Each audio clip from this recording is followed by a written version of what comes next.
Hi everybody, I'm Bill Brennan, and welcome to another edition of Honolulu on the Move, the show that brings you the latest news and information about the Honolulu Rail Transit Project. You know, government programs that benefit the public as a whole often result in the acquisition of private property, and sometimes even in the displacement of people from their residence and businesses. To help us better understand the acquisition and relocation policies for the Honolulu Rail Transit Project, I have with me today two guests. To my immediate left is Laura Ray, who's our right-of-way and special projects officer. Thanks for being with us, Laura. Thank you. And next to Laura is Jerry Iwata, who's our real property acquisitions manager at HART. Thank you both for joining us today. Thank Thank you. you. You know, we're building a 20-mile-long rail system. How much private property do we need to acquire for that project? We estimate about 183 parcels. There are only about 40 that are actual full takes, meaning we're going to take the whole property, and the rest I refer to as sliver takes or easements. And that is where we need to do roadway widening or just a bit of the property, not the whole property. Jerry, you know, when we take that kind of property, some partial takes here and partial takes there, Right. is the fact that our project is a elevated guideway Yes. have a smaller impact on the amount of property that we need? Yes, it has definitely a substantial less property that we need on a project that's elevated. And why is that? Because of the fact there's less land needed. There's going to be much of the project is within public right-of-way, HDOT's properties, and also city streets. So, you know, it's kind of like a dual use of public right-of-way that's already existing. And when it's necessary, you know, we need to take a portion of it or some property we need for the station. However, you know, it would have been much more substantial acquisition if we were on the ground level. At grade, as they say, yeah. yes. You know, here on Oahu, there's always a push for saving agricultural land. I know most of the project will be built pretty much in the urban core of our island down here on the south end, the south shore, and moving west. Do we need to take agricultural land? We're only taking a small portion, but that land has, under the city's master plan, is going to be zoned residential. That's the whole Pili area. But other than that, we really are in urban area, and the goal of the project is to really keep country. And the idea is that it allows people to locate where it's convenient to go to and from work, play, and that way you don't have that urban sprawl where people have to drive every place to get where they want to go. They'll be able to locate in little districts. Right, where density... Transit-oriented development. Yes, okay. Give us some idea, Jerry and Laura, about how we go about acquiring this property. Yes, Bill. HART's real estate program is based on the Uniform Act, which is the full title of that law is that it's called the Uniform Relocation Assistance and Real Property Acquisition Policy Act of 1970. That's a federal law. It's a federal law, and there's very strict requirements as far as acquisition of property which has federal funds involved.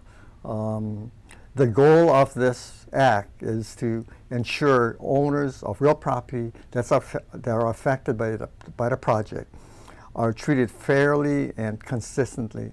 That's one goal. The other goal that they have, it's of the Uniform Act, as we call it in short, is to encourage and expedite acquisition by agreement, by negotiation. That's another goal. And the third goal is to minimize litigation and relieve congestion in the courts. So in other words, to settle things before it gets to a point that it needs to go to court. If we're able to achieve those three goals, the aim is to promote confidence in the acquisition program of HART. So this is what our work is based on, and therefore we can go over the steps, you know, as far as acquisition. Right. Before we get to that, let me ask you real quickly though, because is another objective of the Uniform Act, as we call it for short, because it is a mouthful to say each and every time you have to talk about it. The fact that that we do these acquisitions in a kind of cost-effective manner, so that we taxpayers, who are the ones actually in the end acquiring this property for the project Yes. that will benefit the public, are also, it's not just a one-way street, is what I'm trying to say. We have a role to play in balancing the needs of the public with the needs of the individual. So what we're constantly aware that the money that we're spending is public money, that it's from tax dollars, whether it be federal money or the local money, excise tax money.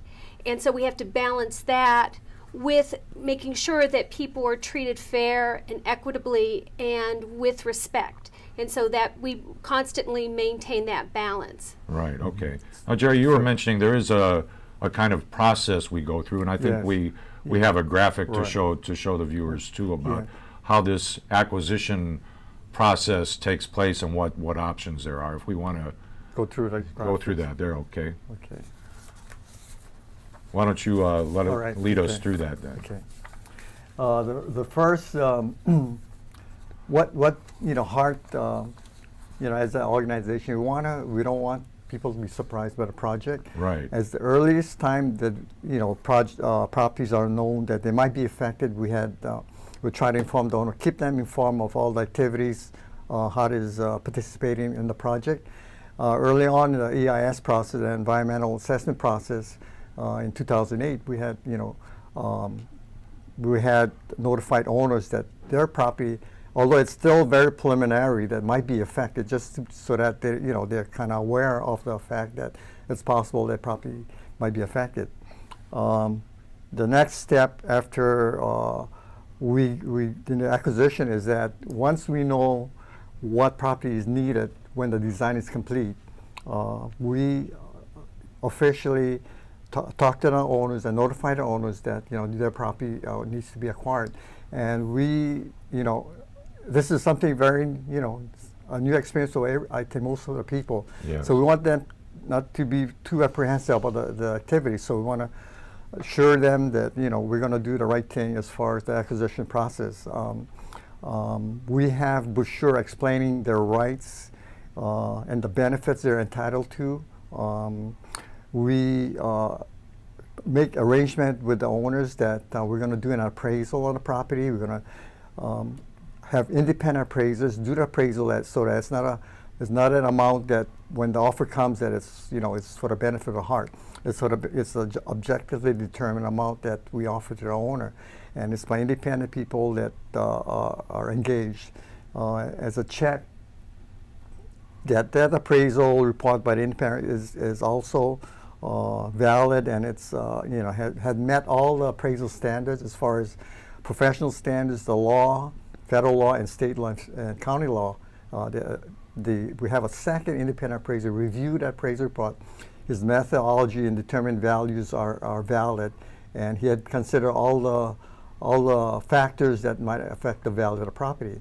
And that person's an independent reviewer also. Yes. And the other part to this is that if it's over $500,000 value, it goes to the Federal Transit Administration that they do another review, both in Washington and San Francisco regional office. Right. So, it's just to ensure that the offers we make is just compensation as the U.S. and state constitution require when private property is acquired for a public purpose, that there be paid just compensation. So that this is the process we go through before the offer is made.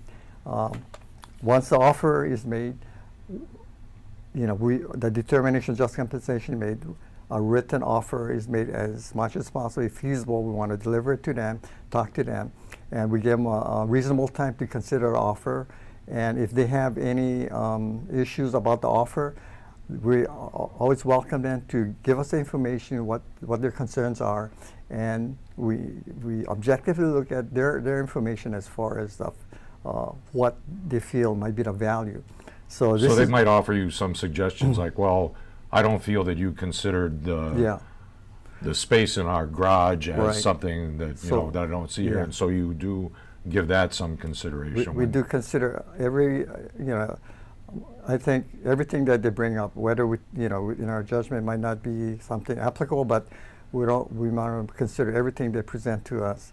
In a lot of cases, we go back to our independent appraiser and bring this issue up to have him review the data. Right. And some of the example is like, comparable sales. Had we considered this sales, which they brought in, as affecting the value, so we do that, or the income to the property, what kind of income they get. So, and we put a lot of effort in this negotiation, and all our energy is spent to find a reasonable settlement.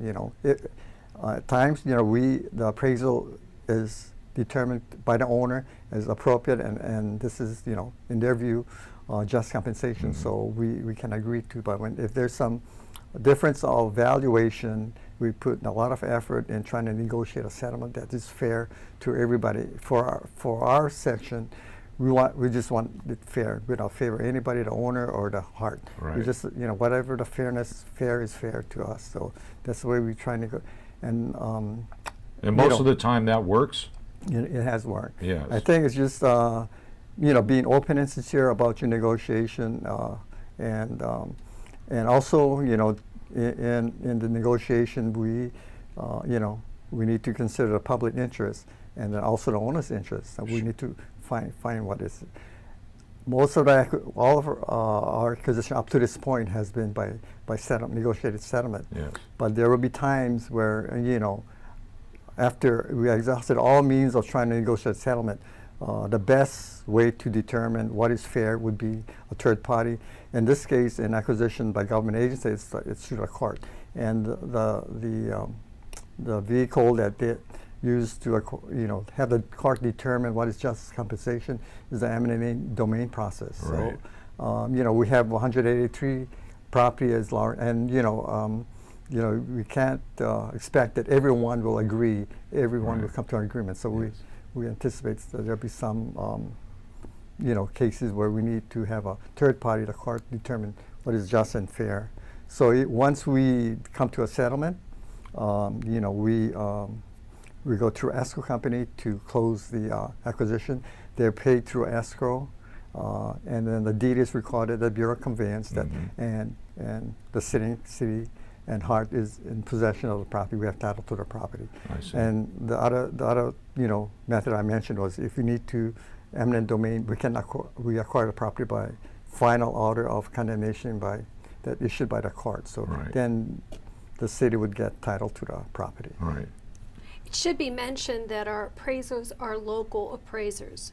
They're not. They're familiar with the market. They're familiar with the market. They're reputable. They're well known on the island. In that way, we ensure that it's a fair evaluation of the property. We're not bringing anyone in from the mainland to do this kind of work. Right. So the expertise is here, and we're helping to employ some of those people in Yes. something that we don't do that often here in Hawaii. Well, it's important for this because we want an honest assessment of the property, Right. what it really is valued at, what the market is like, and it's not, someone who comes in and doesn't understand Hawaii or the market in Honolulu. Are most of the properties we acquire for the project residential, or are they more commercial business or parts thereof, as you mentioned? The majority of the properties are businesses.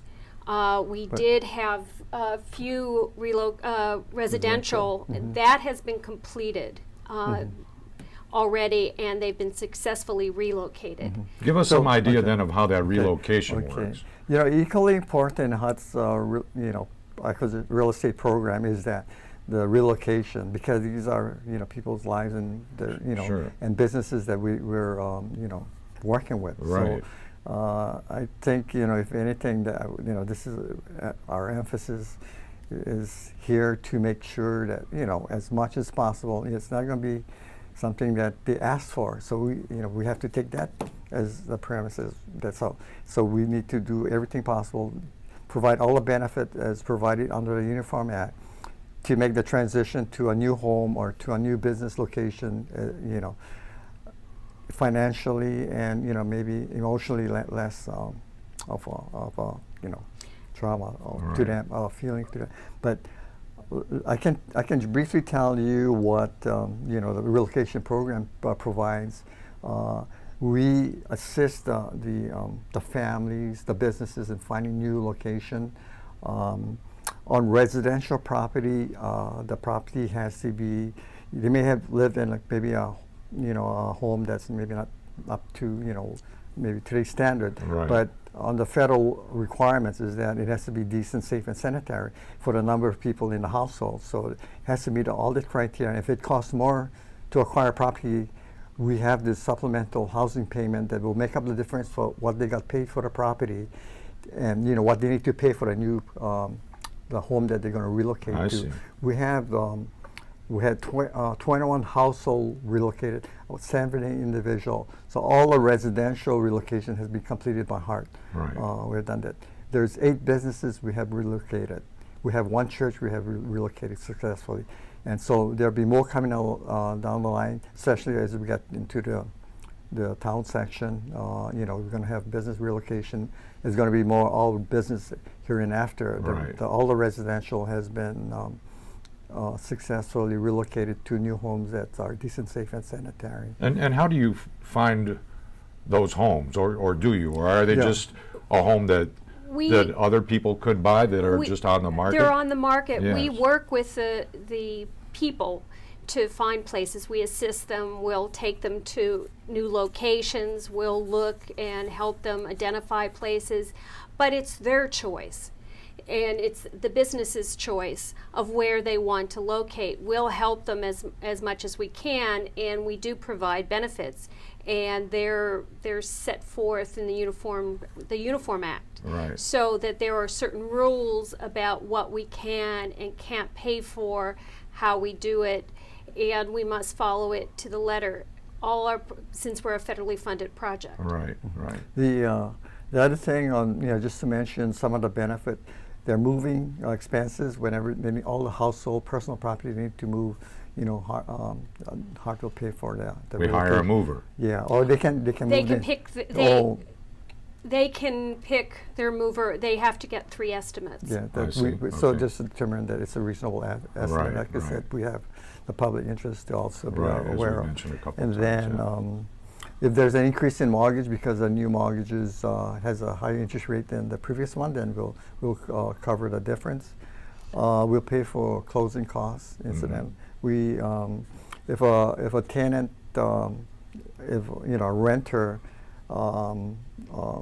moves to a new rental that costs him, the new rental is higher, then we pay up to a certain limit the price differential to supplement the rent he needs to pay for the new place. Same with utilities. Yeah, and then Utilities too. And then one good benefit, I think, if anything, I can say is that the tenant, a renter, if he can use his supplemental payment to make down payment to become a owner of a property. So we had one case where he uses supplemental rental payment to purchase a home. So I think anytime a person can buy a home, and then I think that's a good to me Yeah, it's that's a a good good thing. news story good right news there. story. And for businesses, we again moving and related expenses, connection of utility, moving of their trade fixtures, all the personal properties. And there's a reestablishing cost Right. to a new location. There's a limit to that, though, and and they can choose if they wish to discontinue business. There's a program for that too, to get payment for that. So that's kind of briefly about relocation. And as I mentioned, it's very important to us that we try our best to relocate people, in a humane way. Yes. Yeah. But there is a balance, and I guess I need to say that we do have a balance. It's not a blank check, and that's part of being mindful. We don't pay for loss of business. That is not compensable under the law. We also, if someone has a mortgage and they move to a new house, and the mortgage, the interest is the same amount, we expect them to take out a mortgage of that same value. So it's not to make it necessarily better, but to be fair. Right. And those are the balances that we have to have when we do these things. And Jerry mentioned too that you want to be consistent so that Yeah. you're not treating this business person or this Exactly. homeowner or property owner differently than someone else who will also have to be dealing with either, presently or in the future. And what will happen over time is the FTA will audit our records to make sure that we treated everyone in a fair and equitable manner. And so we need to be mindful of the balance that we have to play. Now, sometimes property owners and tenants or people who operate a business at a location that someone else owns, you have to deal with two different people, the property owner if you need his property and the business? Absolutely. First off, until we get permission from the property owner to talk to the tenant, we really are unable to talk directly to the tenant. And that was sometimes hard in the beginning of the project when we could not begin the acquisition process. Yes. But they're two separate entities. I mean, it's one if it's the business and the owner of the Are one property, and the same, one. right. But if not, there are benefits for those people who are leasing or renting and are a business there, and then it's separate from the property owner itself. But we negotiate, and we have to keep relocation separate. Under federal rules, we can't package the two together. So we have to treat, first step is the acquisition, second step is the relocation. I see. Okay. And overall is the process, because it's a federal law, the Uniform Act, as we've referred to here several times today, is property acquisition and relocation the same here in Hawaii as it would be in Montana or New Mexico? Pretty much. I mean, it's the same process with the review and the appraisal review, the notifications working through. Each state may have slightly different regulations based on the state or their court mandates that they've had because of lawsuits or whatever. But it basically follows the same pattern with little twists depending on what state Right. you're in. Now, Jerry, you mentioned earlier that early on we identify what would be a potential pool of land that we might need to acquire, because at that conceptual stage of the project, we really don't know for sure exactly how much land we need. But as the project moves on in time, we find we need either more or less than Yes. we originally guessed, I Right, guess. exactly. And in our case, do we need more or less? At this time, there's some property we determined that it wasn't needed. Yeah.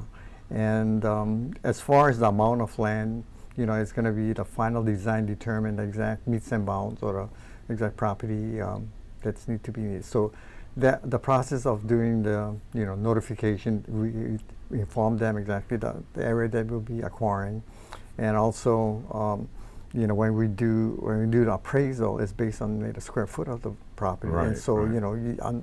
unless you get the exact Square area, footage yeah. there, So yeah. the design is important that before we tell them exactly and get down to doing appraisal and working with them to acquire the property. So give us an idea now of where we stand. We talk about the project being done in 4 phases, starting out in East Kapolei and coming toward town. Where do we stand with So- acquisition and relocation? So we're nearly done with the acquisition for the first section, which is from East Kapolei to Pearl Highlands. We've completed all the residential relocations in what's referred to as the Banana Patch, which is where our Pearl Highlands station will be. Right. Those are completed, and the relocations for the first segment are complete as well. And then the second section, we've completed all the relocations, and we're negotiating for some partial acquisitions there, and also we're almost complete with the acquisition for our Pearl Ridge station. The other properties that we're using are state properties. Right. Then we're moving on to the third section now, and we're in the process of making the offers for the full takes associated with the project by the airport at YY Loop. There'll be several partial acquisitions there, and but we're pretty much known what we're going to do, and then we'll move to the fourth section. But currently we're on hold on the fourth section as a result of the federal lawsuit. Right. And once the federal lawsuit, we meet the requirements of federal lawsuits, we'll move forward with those acquisitions. Well, you know, I want to thank both of you for being with us today. I think we all have a better understanding now of what's really a very involved and complex sort of process, and not just I want your land and we buy it or we take it or we pay for it. I see that a lot goes into it, and Jerry, as you said, it has to be done humanely and with some heart, and I'm glad that we do it that That's way. our organization, Yes. Heart. Yes, Heart. exactly. Okay, you know, we try to make it really easy for you to stay in touch and keep up to date on the project, and we want to show you now just how you can do some of that. If you have a question you'd like us to answer on our next Honolulu on the Move show, go ahead and hit us up on Twitter or Facebook. Just two of the places where you can stay informed with up-to-date information on the Honolulu Rail Transit Project. And you can view our latest project videos on YouTube or Vimeo. If you'd like more information on the project or would like a presentation to your group or organization, give us a call at our project hotline at 566-2299. Or contact us via our website at honolulutransit.org. By the way, we've redesigned our project website. Visitors to honolulutransit.org will find it a more colorful, interactive, and user-friendly site. You'll be able to keep up with the latest news and information about the project, important meeting dates, times, and locations, and examine the official documents that are guiding the project's planning and construction. Take some time to visit the new and improved honolulutransit.org. And don't forget that you can also join us here every Sunday night at 4:30 p.m. on Olelo Channel 54. And for all of us on the project staff, mahalo for joining us today, and we'll see you again next time for another edition of Honolulu on the Move.